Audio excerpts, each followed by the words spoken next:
From the Heart, August 9. The Youthful Jesus. And Jesus increased in wisdom and stature, and in favor with God and men. Before he came to this earth, Jesus was a great king in heaven. He was as great as God, and yet he loved the poor people of this earth so much that he was willing to lay aside his kingly crown, his beautiful robe, and come to this earth as one of the human family. He could have come to earth in such beauty that he would have been unlike the children of humanity. He could have come in such a way as to charm those who looked upon him. But this was not the way that God planned he should come among us.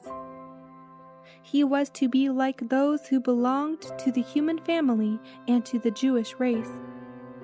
His features were to be like those of other human beings, and he was not to have such beauty of person as to make people point him out as different from others. He had come to take our place, to pledge himself in our behalf, to pay the debt that sinners owed.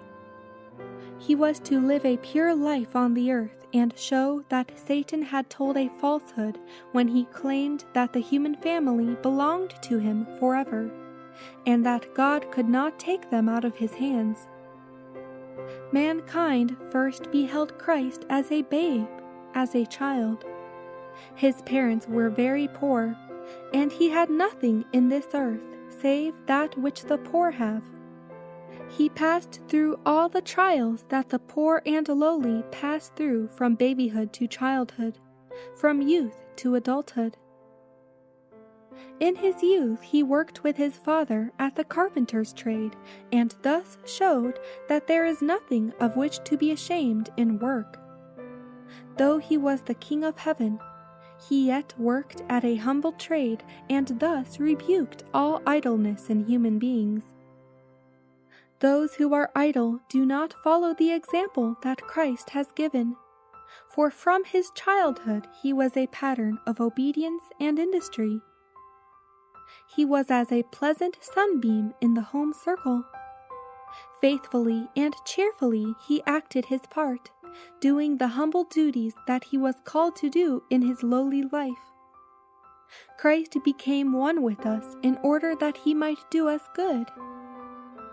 The world's Redeemer did not live a life of selfish ease and pleasure. He did not choose to be the son of a rich man or to be in a position where people would praise and flatter him.